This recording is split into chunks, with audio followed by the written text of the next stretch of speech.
What is going on? On the internet. We had to have it at some point. Get to your day. Right down here.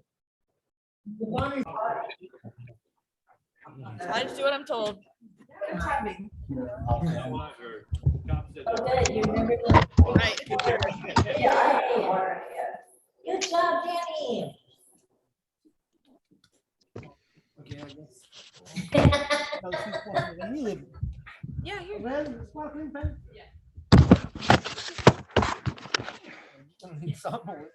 Guys there. With my camera. Okay, so you got numerous people trying to get in here. Okay. So you see this here? Mhm. You can do this, Okay. and then you let them in. Tony. Yeah. You could just like admit all, right? No, how about that? Go ahead, do that. No, I know. I got you. I forgot who was. Right. Your face. Can't see Tony at all. I know. I'm way better, sir. I did a MS Teams meeting earlier from the patio.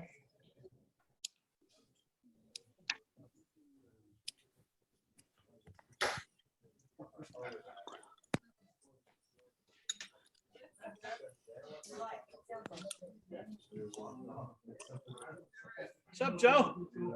Good, Danny.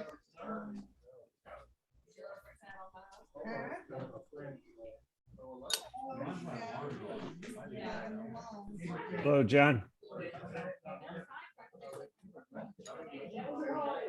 How are you? How are you? I'm good.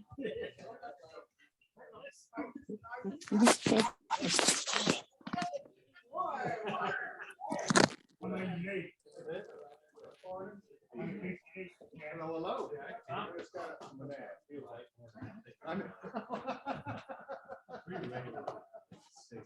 Mr. Wilson? There's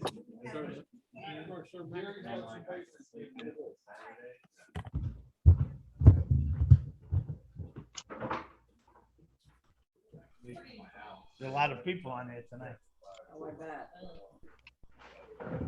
Oh, yeah, probably half the people. Okay, so Gary, when that relief factor stuff comes, just write review on it, don't open it up. And then they'll refund it. Because it's sort of this, I think, shipment of reward. Don't open it, okay?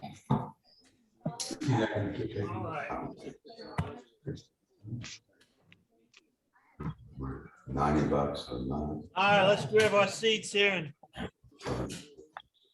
we got everybody on there. A whole bunch of you on Zoom tonight, huh?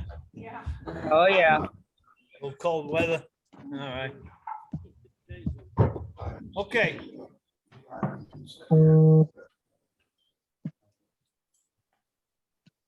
So, where did we leave off last week? Anybody remember? Yes, page 15, maybe? Am I right? All right. Well, let's go ahead and start. Oh, hey, before we begin, I want to let you guys know, in case anybody, all you guys online there too. Maximum, you're over there in England, so it's easier for you, but November 25th to the 27th is a big AA convention in Costa del Sol, Spain. And I'm going out there. I'm speaking out there and doing a workshop, but if we get a whole bunch of people to come and hang, I'm actually going to go out at the beginning of the week, spend Thanksgiving out there, and it's beautiful there if you've never been there. It's Yeah, he posted the near flyer. the Rock of Gibraltar. We're gonna rent a bus.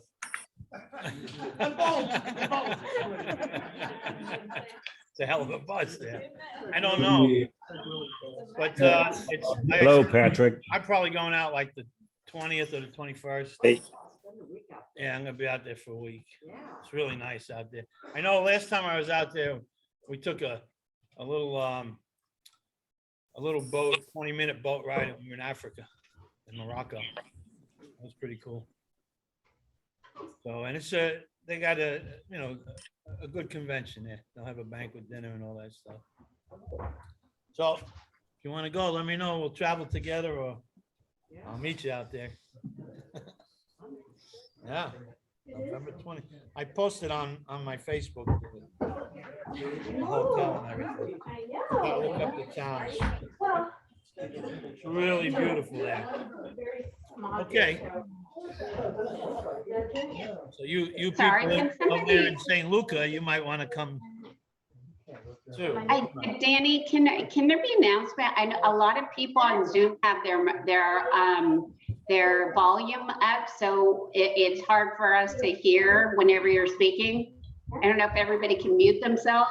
Yeah, we can mute you all. NNH needs to mute. There's several others too that keep coming up.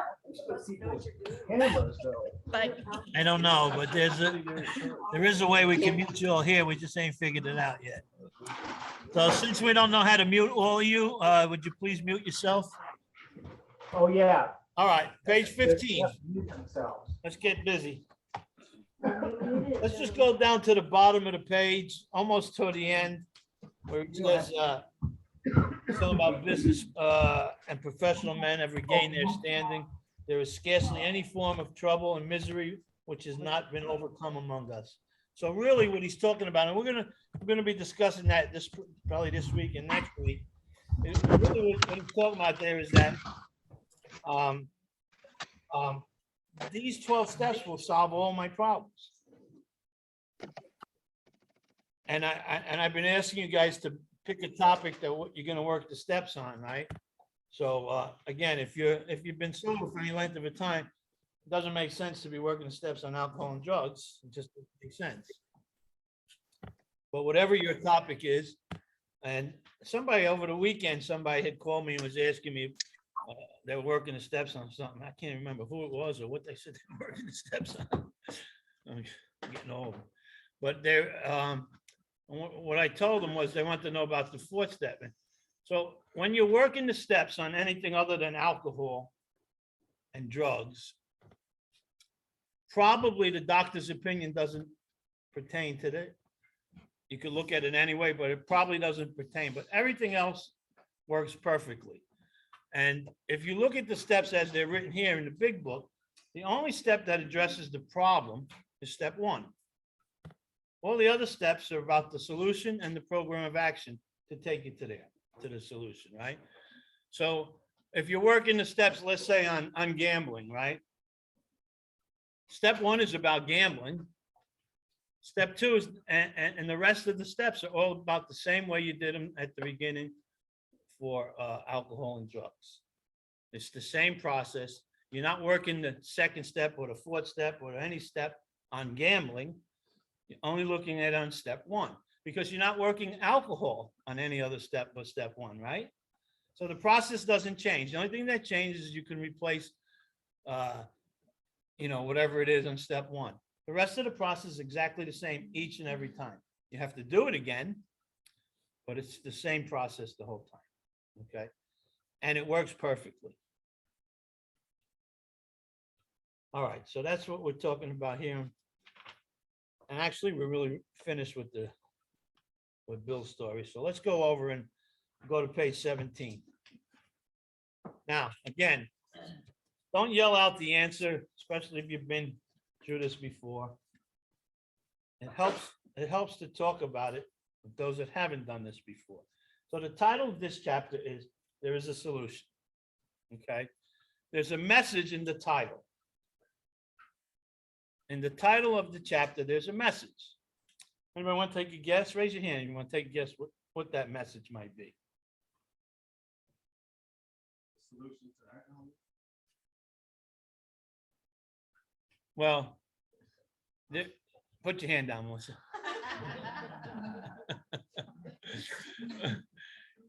There is no solution to alcoholism.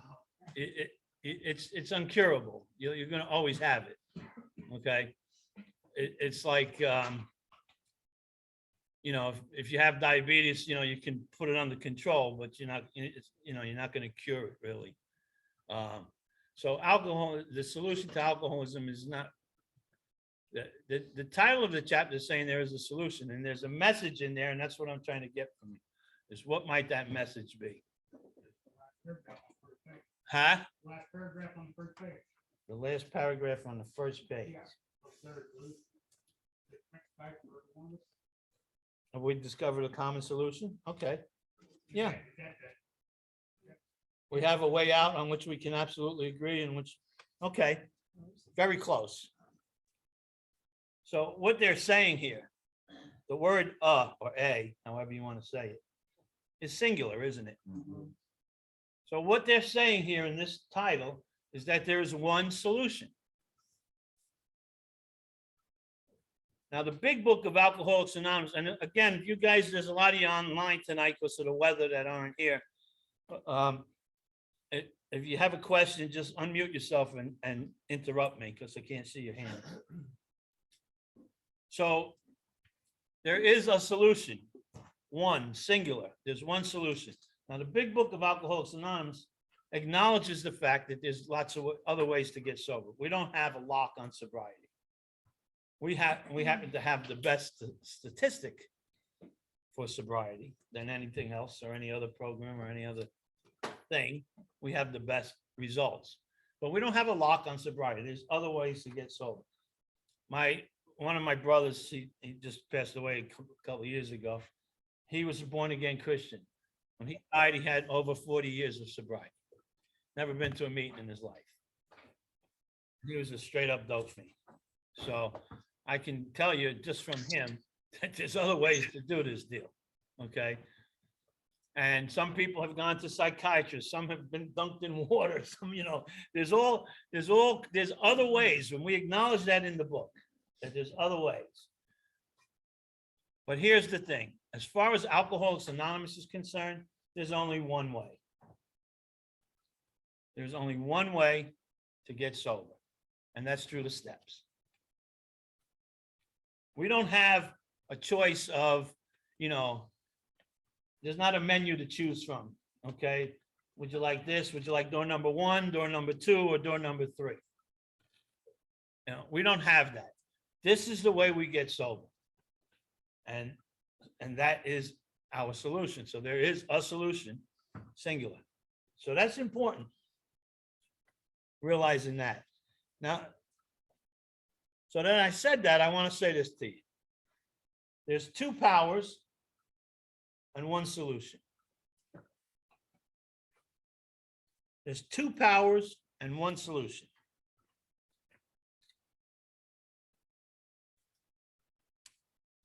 What do I mean by that?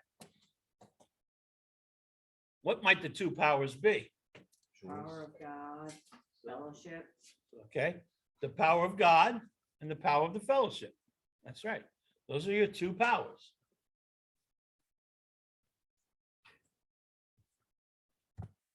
Okay, so there's 2 powers, there's 1 solution. Now let's look at that for a minute so we understand what we're talking about. There's been people that have straight up alcoholic and they've come into AA, and without a doubt, they have tapped into the power of God and they haven't drank anymore. And they've been sober.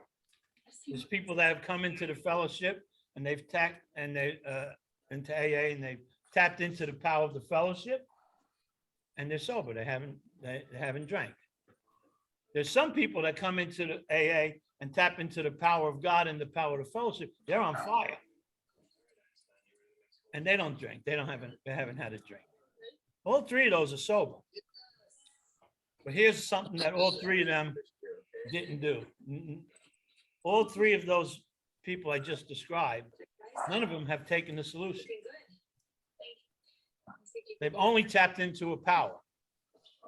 You remember I talked about a week or 2 ago that any condition you put on your sobriety, you have no sobriety at all. You only have the condition thereof, right? So it's kind of leading into the same thing as that. The people that come in and tap into the power of God or the power of the fellowship or the power of God and the fellowship, none of them have taken the solution. So if that power wanes on them, they're in trouble. And you see it all the time in the rooms. You see people on fire.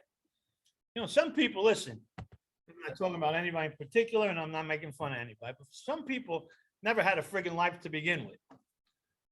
And their life sucked. And they came in here and they got a room full of friends. And everybody loves them, hugs them, tells them to keep coming back.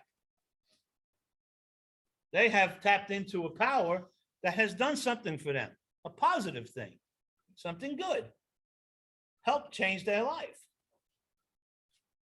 But if they've never taken the solution, they're never going to change who they are. So there's the old example in the rooms of Alcoholics Anonymous that if you take a horse thief, right, and you sober him up, all you have is a sober horse thief. If you take a prostitute and you sober her up, all you have is a sober prostitute. You take a thief and you sober him up, all you have is a sober thief. There's going to come a point in that person's life, it may be 6 months or 16 years or whatever, but there's going to come a point where that person is going to say to himself, I'm not drinking, I'm not doing no drugs.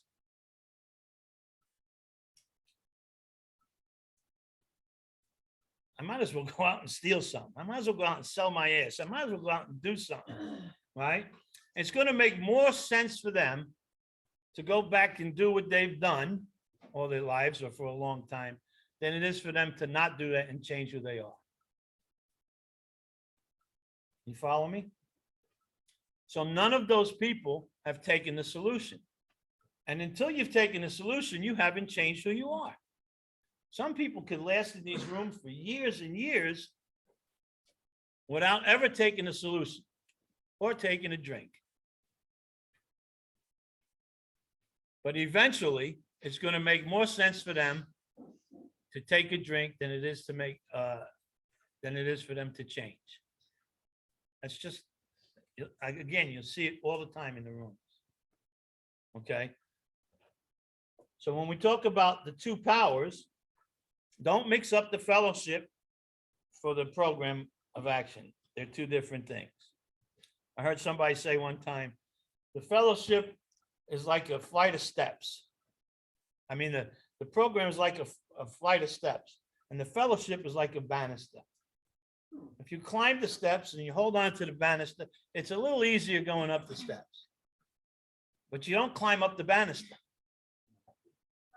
Unless you climb the steps, you're not going to get to the top or where you want to go. Okay. And there's all kinds of analogies. The fellowship is like a hospital and the steps is like the operation, right? They're all cute little sayings, but the truth of the matter is that unless you've taken the solution, and what is the solution? What might be the solution?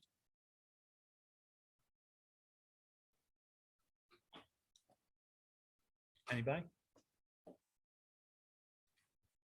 Anybody want to take a guess what the solution is? Steps. Steps. Who said that? Somebody online said that. Who said that? I think two of us did it, I think. Okay. I think it was Eddie and Tara. Yeah. Well, it's actually the process of recovery is the first 7 steps. So it is the steps, and all of them are needed, but the process of recovery is the first 7 steps. If you complete the first 7 steps, you will have recovered from whatever it is you're working the steps on.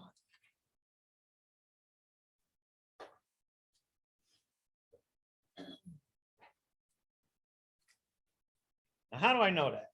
Why would I say that? What's in the book?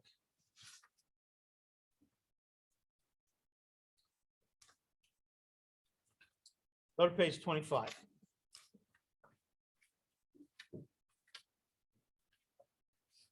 Guess what the first paragraph says? There is a solution. How about that? There is a solution in italic, right? Squiggly little. Now let's read what it says. Almost none of us like the self-searching, The leveling of our pride, that's step 4. The confession, step 5. Of shortcomings, 6 and 7, which the process requires for a successful consummation. But we saw that it really worked in others. Step 2. And we have come to believe in the hopelessness and futility of life as we had been living it. Step 1. The rest of the paragraph is step 3. So this paragraph that in squiggly italic writing says there is a solution covers the first 7 steps. Now, I know somebody's sitting in here tonight, not right now, thinking, well, why we got 12 steps? Right? If the first 7 steps is the process of recovery, why we got 12 of them? Because you really haven't done anything to clear up your past or anything that the rest of the steps help us do, right? But you have went through the process of recovery in the first 7 steps. Step 8 is you're going to make a list, right? And step 9 is you're going to go out and make the amends on that list. Step 10 is to do all of this stuff continuously, right? Step 11 is to improve your relationship with God. Step 12 is to practice these principles and affairs, carry this message to other people, right? So they're all 8, 9, 10, 11, and 12 are mostly external. 11 is more of a personal internal thing, but it's the process of recovery is the first 7 steps. Does that make sense to you guys? Can you see that in there? Real important. Okay. So when you've completed step 7, you have, or you should have, recovered from the seemingly hopeless state of mind that you are in from whatever it is you're working the steps on. You're working the steps again on gambling. You should have that under control by the end of step 7. There's still more work you have to do on yourself. That's why we got 5 more steps. But the issue that you're working the steps on should be rectified at that point. Go ahead.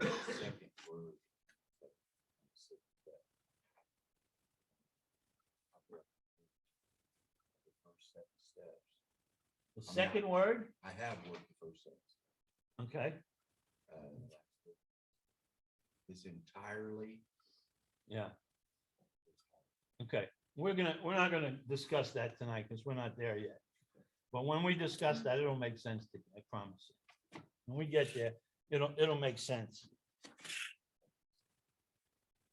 So we're back on step 1. I'm just discussing this process for you. That's going to happen.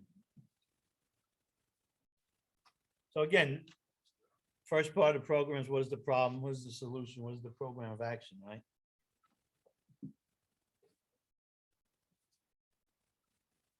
Some people say, oh, I do 1, 2, 3 every day.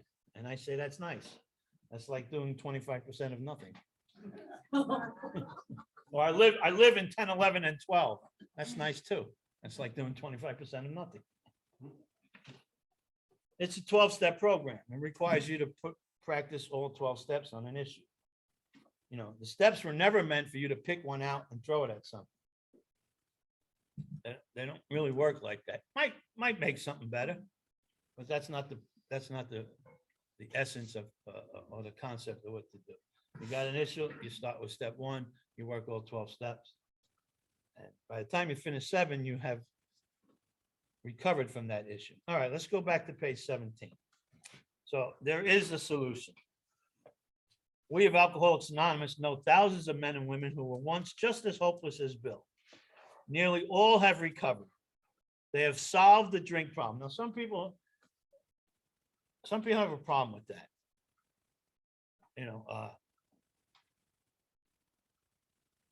I thought we can't cure alcoholism. Well, we can't. I just said to you, there's no cure for alcoholism. This is not saying that we're curing alcoholism. It's saying I've solved the drink problem. Let's look at it in a different light for a minute. Let's say you're working the steps on shopping or gambling or whatever it is, right? And you've practiced the first 7 steps. You should have solved the gambling problem. You should have solved the shopping problem. You should have solved the alcohol problem. or the drink problem. So now this next paragraph, it's the same common problem for all of us, okay? And towards the end of this paragraph, it says, unlike the feelings of the ship's passengers, however, our joy and escape from disaster does not subside as we go our individual ways. The feeling of having shared in a common peril is one element in the powerful cement which binds us. So, what is he talking about there? He's talking about the fellowship, isn't he? And that's only one element in the power. So it says, but that in itself would never have held us together as we are now joined. So what he's saying really is that the fellowship alone won't do it. Anybody that taps into the fellowship and doesn't take the solution is not gonna wind up. You know what? I shouldn't say they're not gonna wind up staying sober. Maybe they are. Maybe they're not alcoholic. You know, again, a real alcoholic, these steps are what they need so they don't die. Somebody that's not a real alcoholic can get away with stuff that a real alcoholic can't get away with. And don't forget, because they raised the bottom in Alcoholics Anonymous, most of us in the rooms are not yet real alcoholic. Yet. You know what yet means, right? You're eligible too, YET.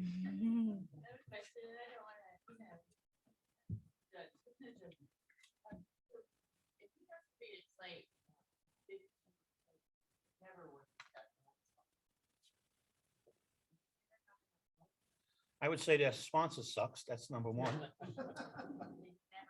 Oh, they never got a sponsor. I thought you said they had a sponsor. I'm sorry. Oh. Oh, yeah, they sponsor themselves. Yeah. It's like, you know, it's like defending yourself in court, being your own lawyer. Somebody that defends himself in court has an idiot for a lawyer. Yeah, you know what? There's people that, again, are they members of Alcoholics Anonymous? Certainly. Are they good members of Alcoholics Anonymous? Probably. I don't know the particulars about it. Are they welcome here? Absolutely. Do they belong here? Absolutely. You're a member if you say you are. So I just need to know for myself that I need to put these steps alive in my life or I'm going to die from this because, you know, again, I believe myself to be real alcoholic. So my life depends on this. So I don't want to be with somebody that doesn't do this, you know. I mean, why would you go to college and take a particular profession but not do the homework? Right? So I don't, you know, that never made sense to me, you know, but it does in the light when you look at it like, you know, they're not real alcoholics. They got a better life because they, you know, and they've got, you know, something going for them. And who am I to tell them they shouldn't have that? But would you say that's an example of tapping into the power of the fellowship? Absolutely. Or the power of God or both. But if they haven't worked the steps, they've never taken the solution.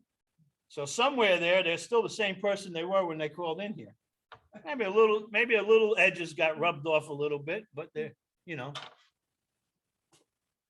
But if a real alcoholic can't really hang on there, you know, you see people in the rooms that are stark raving sober. Stark raving sober. You know, the book talks about bleeding deacons. Yeah, they're all around us too, bleeding deacons. Just like that. I always looked at the bleeding deacons like that movie with the grumpy old men. But the grumpy old men are actually nicer than the bleeding deacons. But listen, I just need to know that's not somebody I need to be with. Right? I remember I was probably 6 months sober. I really don't remember. I'm just guessing now. Maybe 6 or 8, 10 months sober, something like that. And I was at a speaker meeting with my sponsor, and the guy at the podium had 10, 12, 15 years, whatever it was. And he was sharing that I'm powerless over this and I'm powerless over that. And I'm powerless over everything and this. You know, and after the meeting, I said to my son, the hell am I wasting my time here for? 15 years later, I'm still going to be powerless over everything? He said, no, Danny, there's examples of who you want to be and there's examples of who you don't want to be. You don't want to be like that idiot. Because if you work the steps, you're not powerless. The book tells us the power has been restored to us, right? So you're not powerless over all these things. And somebody that says that, you know right away. I know right away now when I hear somebody say that, they haven't worked the steps. Or they haven't worked the steps on what they're talking about. Because you can't work the steps and proclaim that you're powerless. The power gets restored to you. But then I hear this, the words, you know, the power have short, if I'm powerless over alcohol, then, okay, so I listened to the speaker and he says, if you think you have, if you think it was your choice, like we're talking about relapse, if you think it was your choice to take that first drink, then obviously then you don't know you were powerless. You know what I'm saying? So Yeah. But, and I know that it says the power has been restored. He's right. And I shared that a couple of weeks ago in here, didn't I? Yeah. The guy was sitting behind me in the meeting and he was talking about had years of sobriety and he chose to go back out. And I said, no, he didn't. Because not one person in this room right now could choose the pain and suffering that they know they're going to get if they go back out. Because I don't want to do the work and because I don't really want to look at myself, I just go with the obvious that I chose to go back out. But you didn't choose that. You know. It's that I chose to just not do what it takes to keep in that conscious contact. Did you see what I wrote on the board? Yeah, I wrote it down.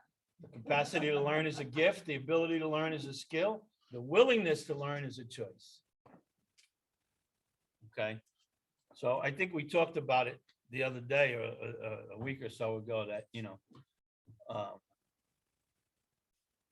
or the 12 steps, and I went through them like, you know, that the willingness to change and, you know, all the way down through the 12th step until you've changed, right?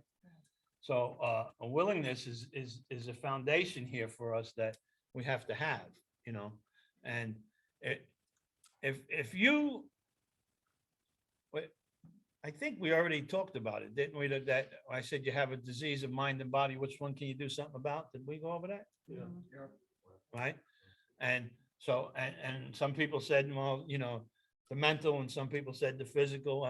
The answer is, which one can I do something about? Is the physical. I could not put it in my system, but I cannot not think.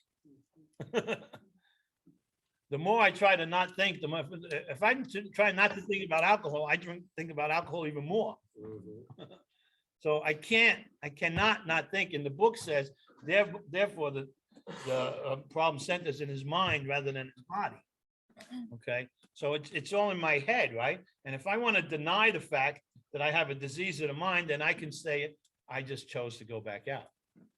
But if I acknowledge the fact that I have a disease of mind and body, and that my mind lies to me, it blocks me off from the truth, allows me to buy a lie, then I understand. I can start. Until I understand, I can't begin to get well. You know, until you relate to somebody in the rooms of Alcoholics Anonymous, you can't begin to get sober. You have to hear something from somebody. Go, oh, I relate to this shit. That sounds like me. And then, only then can you begin to get sober. If you sit in the rooms and you're not relating to anything that anybody's saying, you ain't going to begin to get well. It's impossible. So yeah, whoever said that is correct. That, yeah, you don't choose to go back out, and if you think you did, then you don't understand the steps, or you haven't worked them. So, and you know, that's Melissa. That's what a lot of people, what we just read. A lot of people mistake the fellowship for the program of recovery. You know, I go to meetings every day. I'm in a meeting every day. I remember a guy walked in the meeting one night. I don't know if you were there, Barry. I think you were a long time ago. And this is my 10th meeting this week. I said, you ought to take a couple of nights off and work some steps. Remember that? I don't remember who it was. I just remember I told him that. I should take a couple nights off and work some steps. Damn it.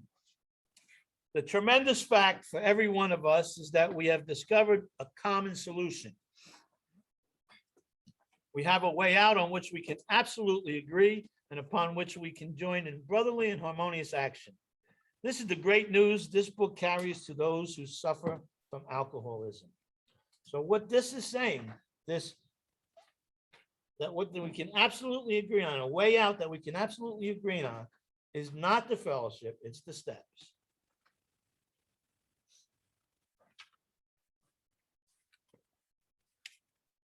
And then on page 18, he starts talking about, he uses a good analogy of cancer, right? You know, people got cancer, nobody's mad at them that they're sick again, you know. But with alcoholism, they're always mad at us. And he says it brings misunderstanding, fierce resentment, financial insecurity, disgusted friends and employers, warped lives of blameless children, sad wives and parents. Anyone can increase the list.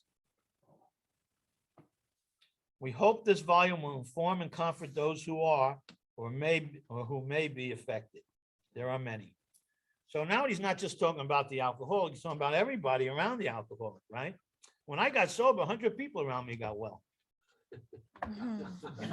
Right. Well, all my would-be victims weren't victimized. Countless hundreds there. Go down, skip a paragraph, go to the squiggly paragraph there. The whole paragraph is in italic. But the ex-problem drinker who has found this solution, not something that he read in a book, not something that he heard somebody say, but he has found this solution, who is properly armed with facts about himself. Now, if you have found this solution, you will be properly armed with facts about yourself. If you are not properly armed with facts about yourself, you have not found this solution yet. Now, somebody like that can generally win the entire confidence of another alcoholic in a few hours. Until such an understanding is reached, little or nothing can be accomplished. We just talked about that, right? Until you relate to somebody, you can't begin to get sober. Because we're very unique. I'm different. Not like that. I remember when I went to the hospital. They had a treatment facility in the hospital in New York. And there was a guy in there and he was talking about stealing his kid's piggy bank to get high. And I said, what a low life. How could you be that low? That's terrible. Right? Hey, I stole my kid's piggy bank of time. You can't replace that. You can replace money. You can't replace time. So, you know, but in my state of mind, in my first couple of days in the fog still, I thought, I looked down at this person. I said, what a piece of shit. Took his kid's piggy bank. I didn't want to think about what I took from my kids. So once we begin to relate, we can start to get well. And then he talks about some things here that make it better for us to do. The man who's making the approach has had the same difficulty. He obviously knows what he's talking about. His whole department shouts at the new prospect that he is a man with the real answer. And not holier than thou and none of that stuff. And that, you know, I don't have anything but a sincere desire to be helpful.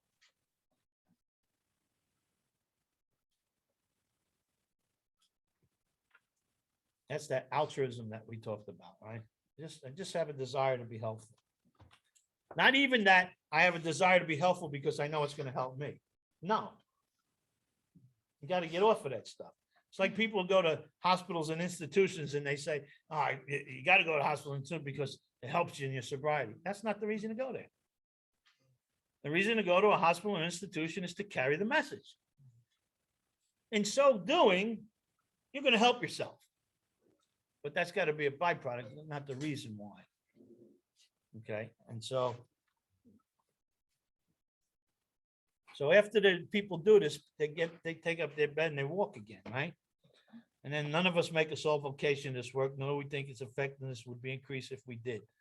We feel that the elimination of our drinking is but a beginning. So what is he saying here? He's saying that when I finish working the steps on alcohol, I got a lot of other stuff to work the steps on. Bill Wilson wrote that there's a lot wrong with us, of which a lot has to be done. Those were Bill's words. There's a lot wrong with us, of which a lot has to be done. So I work the steps on alcohol and drugs, and then I move on. And each year, as I've done this thing each year, I've been able to apply the 12 steps to another issue. Sometimes it's the same issue because I didn't get the relief I needed because I've been bullshitting myself. So if you don't recover from the drink problem, if you don't solve the drink problem, if you don't solve the gambling problem, if you don't solve the slutting around problem, you don't solve whatever the problem you're working the steps on, you miss something. You've been lying to yourself. You got to go back and do it again.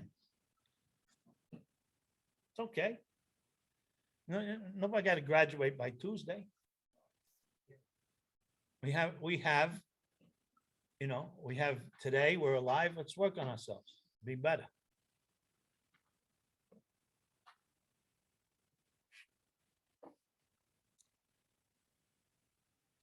So he's reminding us now, if we keep on the way we are going, there's little doubt that much good will result, but the surface of the problem would hardly be scratched.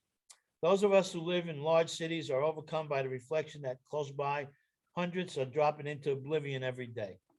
Many could recover if they had the opportunity we have enjoyed. How then shall we present that which has been so freely given? So now he's talking about how we're going to present this, because now we got to present it in a book form, not where I used to go to the hospital and visit the guy when he come off a bender, or go to the house and visit the guy after 3 days of drinking. He's home and the wife calls, we tell, call us when he gets home, And 3 days later she called, can you come and help him, And that's what they used to do. And they used to go there and they used to talk to the guy, right? Well, so how are they going to present that now here in book form? So he says, we have concluded to publish an anonymous volume setting forth the problem as we see it. So I told you already, the first part of the recovery program is what is the problem? So they have set forth the problem as we see it. Remember I said when somebody comes in and they get a sponsor and they start working on the fourth step because they admitted they were powerless over alcohol and their life's unmanageable and all that they've bypassed the first two parts of the program of recovery. So they have set forth the problem as they see it. We shall bring to the task our combined experience and knowledge. This should suggest a useful program for anyone concerned with a drinking problem. So now he says that of necessity, there will have to be discussion of matters medical, psychiatric, social, and religious. We're aware that these matters are, from their very nature, controversial. Nothing would please us so much as to write a book which would contain no basis for contention or argument. We shall do our utmost to achieve that ideal. Good luck with that. Trying to talk a bunch of alcoholics. Can you imagine, kind of getting off the topic for a second, but can you imagine how, Bill took, the Oxford group had 6 steps, right? And Bill took those 6 steps and went home and came back with 12 steps. Can you imagine one of you son of bitches took the 12 steps and came back with 24? We'd say, yeah. All right, Doug, thanks. Yeah. Doug, but I got 24 steps. Thanks, Doug. Appreciate it. Can you imagine how they looked at Bill when he came back with 12 steps?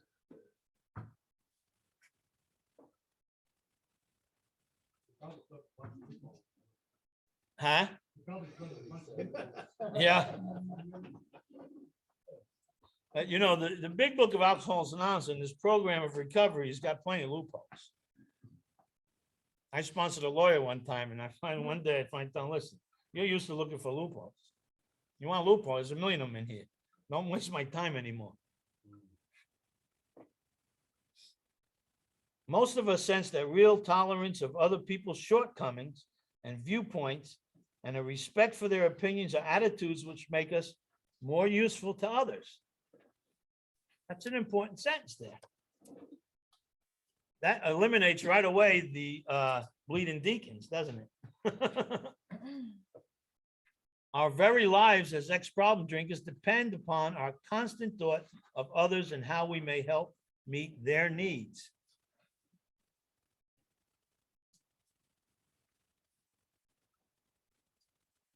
So you may already have asked yourself why it is that all of us became so very ill from drinking.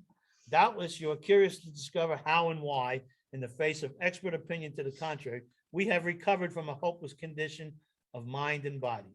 If you're an alcoholic who wants to get over it, you may already be asking, what do I have to do?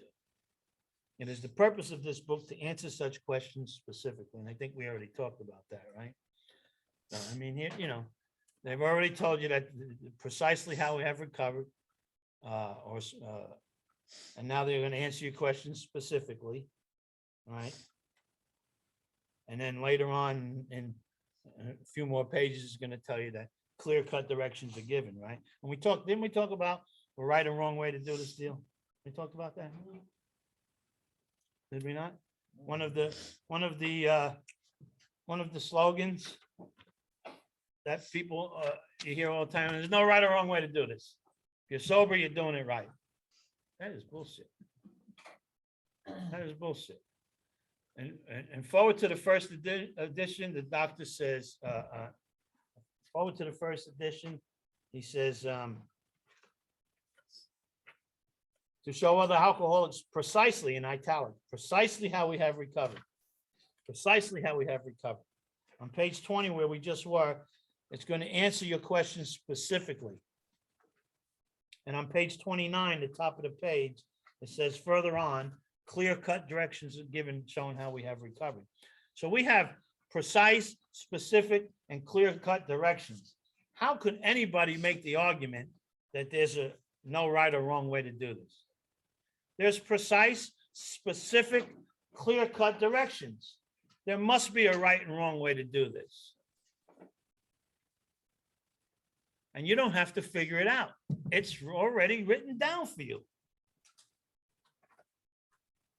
That's the beautiful part about it.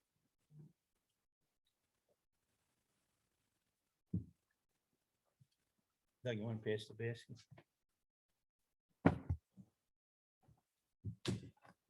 Okay, so we're back on page 20. We shall tell you what we have done. Before going into a detailed discussion, it may be well to summarize some points as we see them. And then he gives us some examples, right? You know, she's such a sweet girl. Should do it for her. Why? Look what you're doing. We talked about that. He says these are commonplace observations on drinkers, which we hear all the time. Back of them is a world of ignorance and misunderstanding. Where are you? I'm on page 20. Okay, sorry. And 1, 2, 3, 4 paragraphs down. So what he's talking about is what these people, he just gave us examples of what people have said to us, and in various different ways. Why can't he stop? Why can't he leave it alone? He should drink like a gentleman. He should quit. All those things. Look what you're doing to your family. Look what you're doing to your kids. All that kind of stuff, right? And they're letting us know that people that say that are talking out of ignorance and misunderstanding. He's not demeaning these people, because these people love us and care about us. So he's not knocking these people. but he's making a factual statement, and these people don't understand. They don't understand because they don't suffer from what we suffer from. They can have 2 drinks and stop. We can't. They could not drink when they don't want to drink. We can't.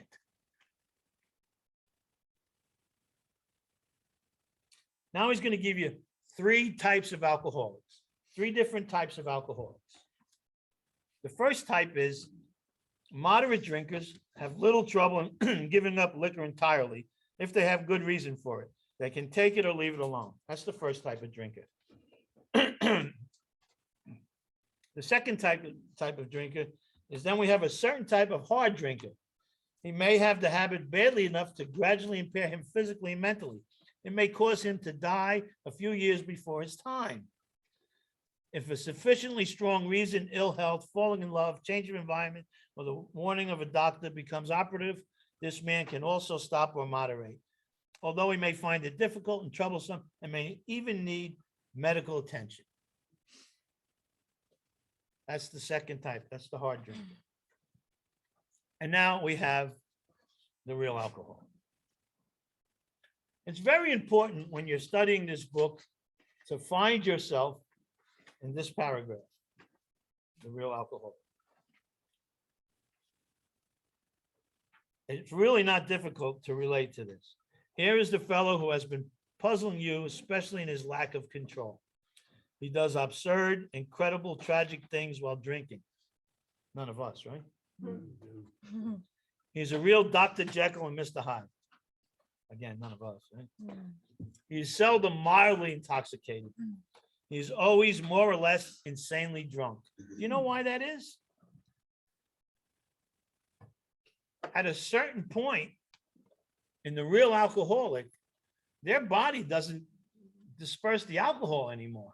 So 1 or 2 drinks and they're staggering.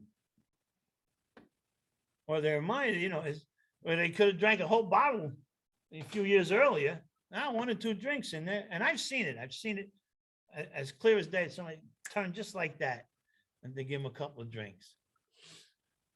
And sure enough, last year I went to a beautiful place in Mexico. My friend had a house out there and on the ocean, and we went there, and he was trying not to drink, and he snuck off, and he couldn't have had more than 2 drinks because I found him 10 minutes later, right?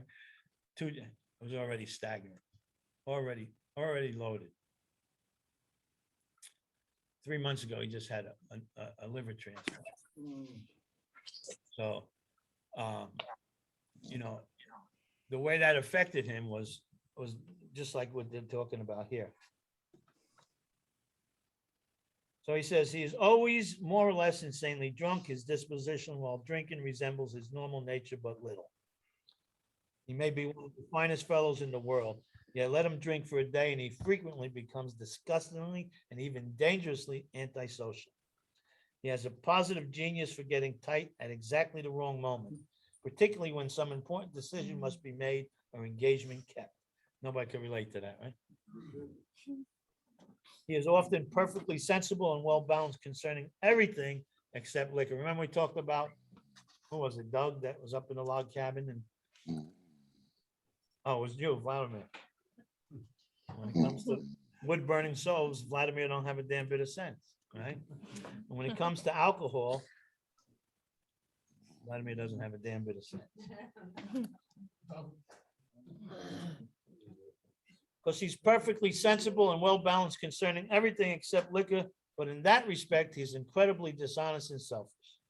He often possesses special abilities, skills, and aptitudes, and has a promising career ahead of him. He uses his gifts to build up. Somebody took us to the bathroom there. Or what? He uses his gifts to build up a bright outlook for his family and himself, and then pulls the structure down on his head by a senseless series of sprees.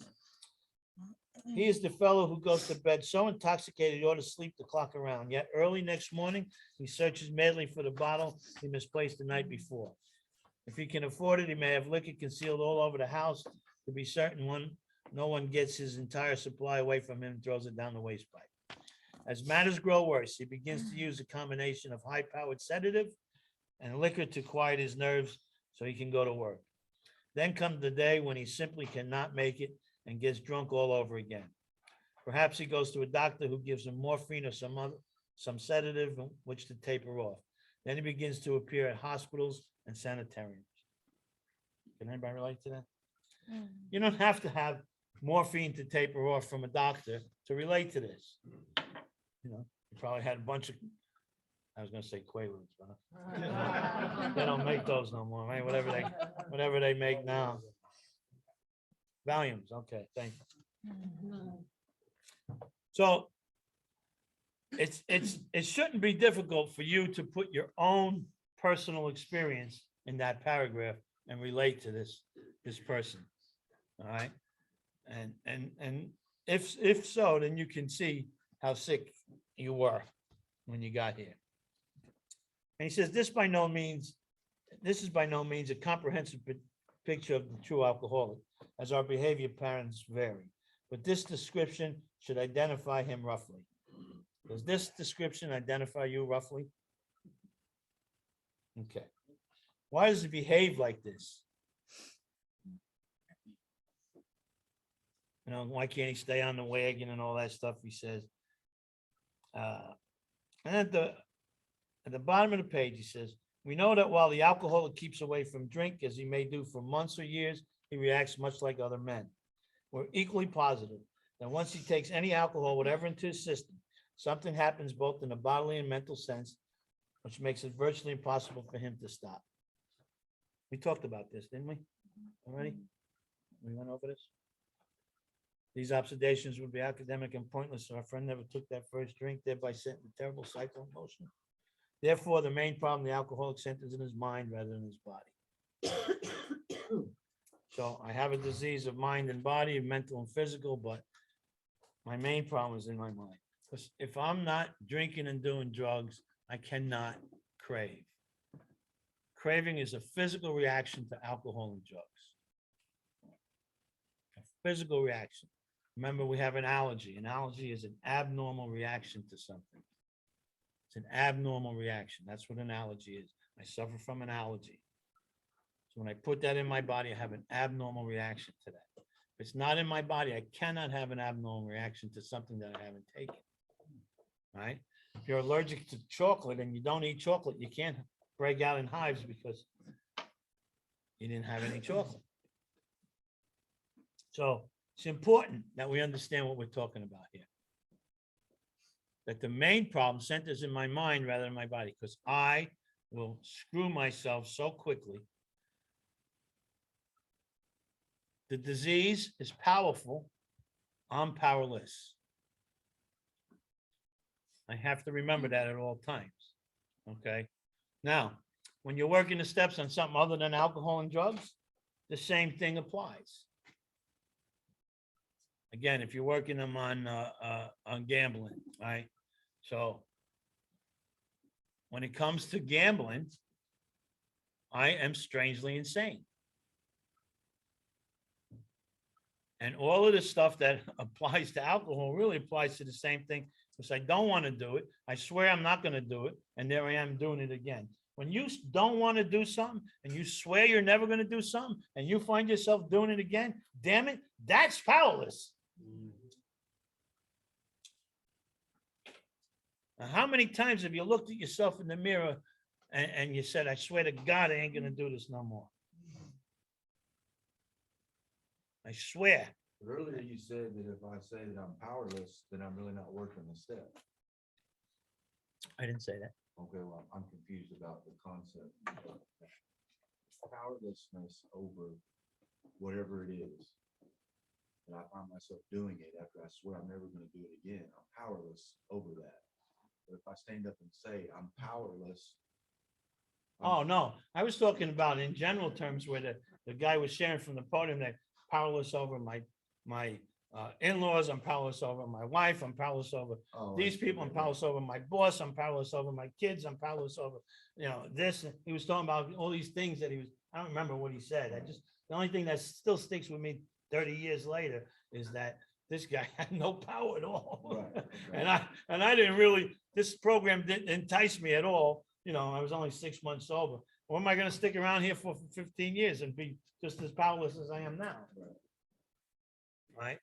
So, once we have God in our lives and God working in our lives, then the power, and if I apply the solution to my issues, then the power has been restored. You know, the book says don't get cocky about it, but it doesn't say that it don't ever happen. And the book more than once says, you know, I'm recovered alcoholic. I've solved the drink problem. The book says that. You know, so and if Mike, Said something about we've been given the power to help others.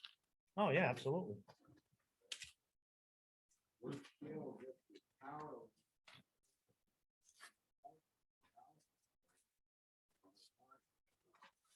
We were evaluated. I don't know that I was born alcoholic, but when I used to drink alcohol, an alcoholic was born.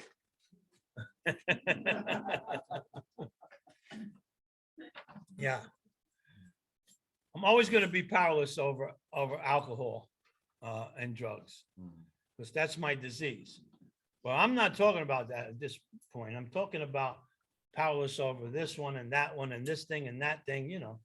Hey, I have been restored to sanity. I know how to make healthy decisions in my life today.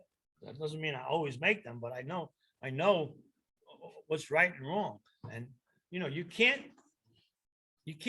do negative things and grow spiritually, right? So if you want to grow spiritually, you have to do positive spiritual things. And that's what this program teaches us. All right, we'll leave it at that for this week. Same time, same channel next week. Thanks, guys. See you all. Thank you. All right. Okay, thank you. Thanks. Hi, Danny. What'd you do? I haven't done anything. Oh. Thank you. Bye, guys. See ya. Okay. Thanks, Danny. All I right. figured out how to mute all of them. Oh, you did? Yeah, I did. All right, good